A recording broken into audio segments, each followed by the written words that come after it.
ጌታችን ኢየሱስ ክርስቶስ ብዙ በሽታ አድኗል። ግን የሚገርመው የተፈወሱት ሁሉ የበሽታቸው አይነት ተጽፏል። ለምንድን ነው ይመስላችሁ?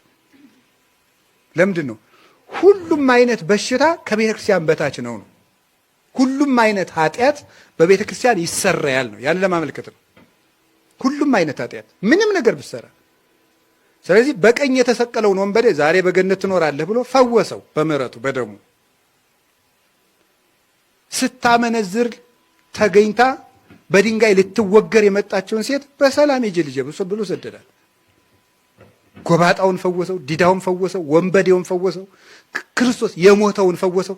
ክርስቶስ ቢክድ እንኳን ከተመለሰ ምሕረት የማይሰጠው ሰው የለም እና ሁሉም ምሕረት በቤተ ክርስቲያን ይገኛል። ቤተ ክርስቲያንን የሚያሸንፋት ኃጢአት የለም። ራሷ ኢየሱስ ክርስቶስ ስለሆነ፣ መድኃኒቷ ክርስቶስ ስለሆነ፣ ክርስቶስ መድኃኒቷ ለሆነላት ቤተ ክርስቲያን እማታስተሰርየው ቤተ ክርስቲያን። አሁን አንዳንድ ሰው አለ በሰንበት መንገድ የሄደ ሰው ኃጢአቱ አይሰረይለትም፣ እንደው ንስሐው እንደ ወራጅ ውሃ ሲሄድ ይኖር።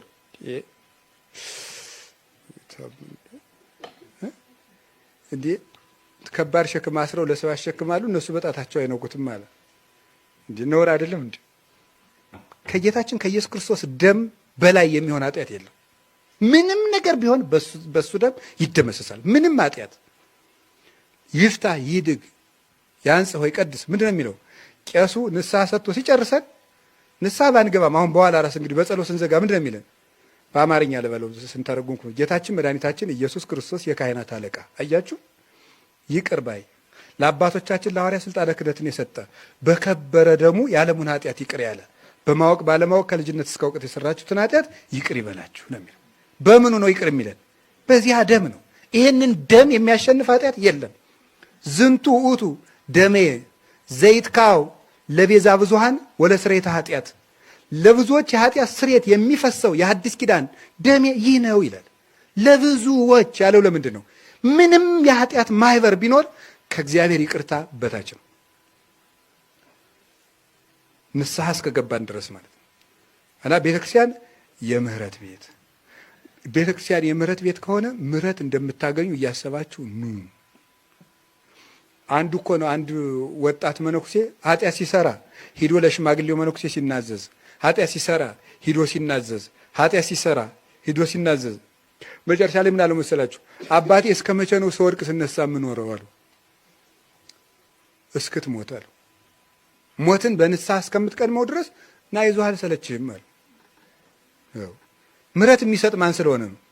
ቤተ ክርስቲያን ለምትሰጠው ምሕረት አንተ ማን ስልች ያደረገ ማን ነው? እንዲሁ እኮ ድረስ 100 ጊዜ ለምን ወድቆ አይመጣም? አንተ እኮ አይደለም ምሕረት ሰጭ። ምሕረት ሰጭ ማን ነው? ክርስቶስ ነው። የምህረት ቤት ማን ናት? ቤተ ክርስቲያን ነው።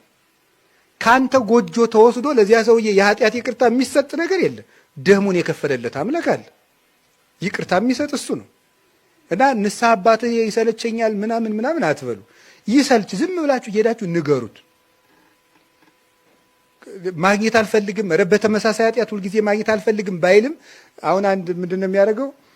ዛሬም አባ አቤት፣ ዛሬም ያኑ ኃጢአት ልነግረውት ነው የመጣው ነው ሊል ይችላል። ነው ተው፣ እሱን ዝም ብለው ቁረብ፣ ተው ዝም ብለህ ሊል ሁሉ ይችላል። ግድ የላችሁም ንገሩት። እሱ ጆሮ ነው የሚሰማን። ማን ነው? እግዚአብሔር ነው የሚሰማን። መድኃኔ ዓለም ነው የሚሰማን። እሱ ስለሚሰማን ዝም ብለን ሄደን መናገር። ምን ጨነቃችሁ አላችሁ? አዎ፣ ይሄን ሰው እየሄደና በቤተ ሳይዳ ተጣብቆ ለኖረው መጣለት። እዚህ ውስጥ ምን ታያላችሁ? አንደኛ የምታዩት የሰው ክብር ነው። ቤተክርስቲያን የምን ቤት ናት? በጣም አዝማች ባረገውም እንዳትቀይ። የምን ቤት ናት? የምህረት ቤት። የምህረት ቤት ከሆነች ቤተ ክርስቲያን ውስጥ ቤተ ክርስቲያን የመሄድ የመጀመሪያው መስፈርት ምን እንደሆነ ታውቃላችሁ? ምህረት ማድረግ ነው። ምህረት ማድረግ ነው። ምህረት የሌላቸው ሰዎች ምህረት አያገኙ እና ምህረት ማግኘት አለ። ቤተክርስቲያን ስትሄዱ ቤተክርስቲያን ማንንም የሚከስ ሕሊና ሊኖረን አይገባም። ማንንም ቢሆን ሌላው ቀርቶ እናንተ የምታውቁትን ቀለም የሚያጣምም ቄስ እንኳን ቢኖር በሱ እንኳን የመሳቅ ስልጣን የለንም።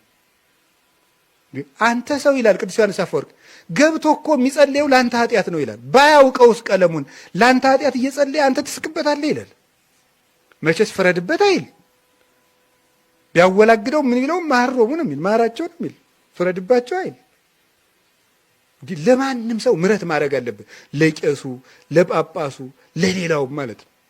ምናልባት እንደው እኮ አይደረስ። አሁን አንድ ቀን እንደው ይሄን የሚያህል ሲጎርስ ያያችሁት ዲያቆን ወንድሞቻችን ከስስት ተጠንቀቁ ብሎ ሲያነብ ብትሰሙት መልእክት ማለት ነው።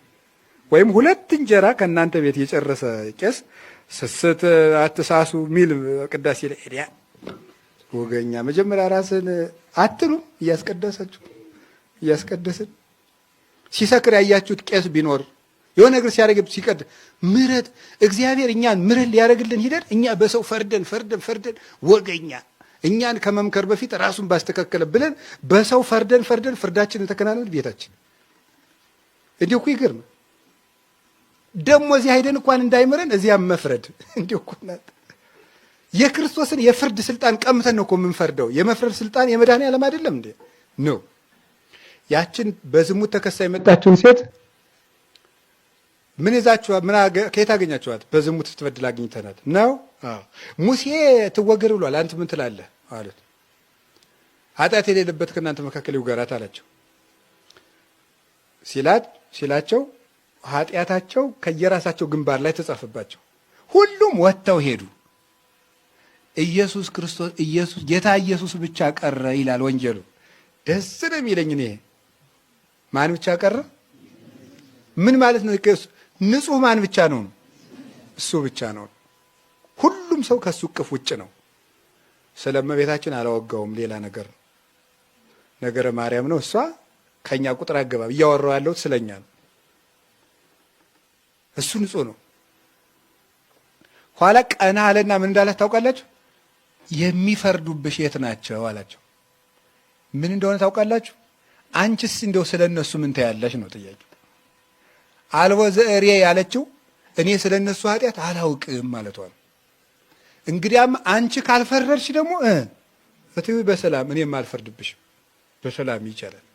ኧረ በሐሰት ነው የከሰሱኝ እኒህ አስመሳዮች አትሉም ነበር እናንተ ብትሆኑ? እኛም ብሎ እንደዛ እንል ነበር ማለት። ኧረ እኔ አላውቅም ማለት እንግዲያስ እኔም አልፈርድብሽ አለና በሰላም በሰላም ሂደን መምጣት ከፈለግ ቤተ ክርስቲያን ውስጥ መሐሪዎች ሩህሩሆች መሆን ይጠበቅብናል። ኩኑን ከመሐሪያነ ሩህሩሆች ሁኑ ከመትኩኑ ውሉዶ ለአቡክሙ ዘበሰማያት ለሰማይ አባታችሁ ልጆቹ ትሆኑ ዘንድ ሩህሩሆች ሁኑ፣ የሰማይ አባታችሁ ሩህሩህ ነው ብሎ አስተምሮናል። ቤተ ክርስቲያን የምሕረት ቤት ናት። እኛንም ደግሞ ይሄን እንድናስብ ይርዳል። ማለት ቤተ ክርስቲያን ውስጥ ያለነውን ሰዎች ማለት አንዱ በዘመድ ይገባል፣ አንዱ ዘመድ ሲያጣ ተባሮ ይወጣል። ሰው ያለው ይገባል፣ ሰው ያለው እንዲሁ በገዛ አምላኩ በደም በሰራለት ቤት ማለት ነው። ብር ያለው ይገባል፣ ብር የሌለው ይወጣል። ዘር ያለው ይገባል፣ ዘር ያጣ ይወጣል። ቤተ ክርስቲያን የምሕረት ቤት ነበረች። የፍርድ አደባባይ፣ የሸንጎ አደባባይ ተደረገች። የመዶለቻ የዘረኛ አደባባይ ሆነች። ታዲያ እግዚአብሔር በየት ምሕረት ይስጠን? ምሕረት እንዴ ህድጉ ወይ ሀድግ ለክሙ ቅዱስ ዮሐንስ አፈወርቅ በቅዳሴው ላይ ቢያስጠነቅቀን ይሄን እኮ ነው። እወ ህድጉ ወይ ሀድግ ለክሙ እወ ስራዩ ወይ ሰሪ ለክሙ። ተው ይተውላችኋል፣ ይቅር በሉ ይቅር ይላችኋል። ምሕረት ሳይኖረን እዚሁ ማረነ ማለት ምሕረት ሳይኖረን ማረኝ ትላለህ። አትምርም ቢያንስ እንደው እኮ ይገርም። እግዚአብሔር ይዘበትበታል አይዘበትበትም። ቢያንስ ዘመዶች ንጹህ መሆን ቢያቅተን እንኳን ቢያንስ ምሕረት ይኖረን፣ ርህሩህ እንሆን። ሰው ትልቅ ነገር ነው። ሰው ጠልታችሁ እግዚአብሔር ማረኝ አትበሉ። ይኸው ጌታችን ኢየሱስ ክርስቶስን አምላክን ያህል ነገር አንድ ሰው ብሎ እኮ ነው የሄደው። ከበዓሉ በዓል ሰው ሁሉ በአይሁድ በዓለ ሃምሳ ነው። በአይሁድ ትልቅ በዓል ጌታ በእግሩ ተጉዞ የሄደው አንድ ሰው ለመፈወስ ነው። አንድ ሰው ትልቅ ክብር አለው። በአምላክ ደም ተለውጦ የተገኘ ነው አንድ ሰው። በአጠቃላይ ሰማይንና ምድርን ብትደምሩ አንድ ሰው ሊገዛላችሁ አይችልም፣ አይቻልም። የሰውን ክብር ታሳያለህ። ጌታ ወደ ቤተ ሳይዳ ባደረገው ጉዞ አንድ በቤተ ክርስቲያን ለሚገኙ ሁሉ ምሕረት እንደሚሰጣቸው ሲያስረዳ ነው። ሁለተኛ ለአንድ ሰው እንኳ ቢሆን ክብር እንደሚሰጥ ሲያስረዳ ነው።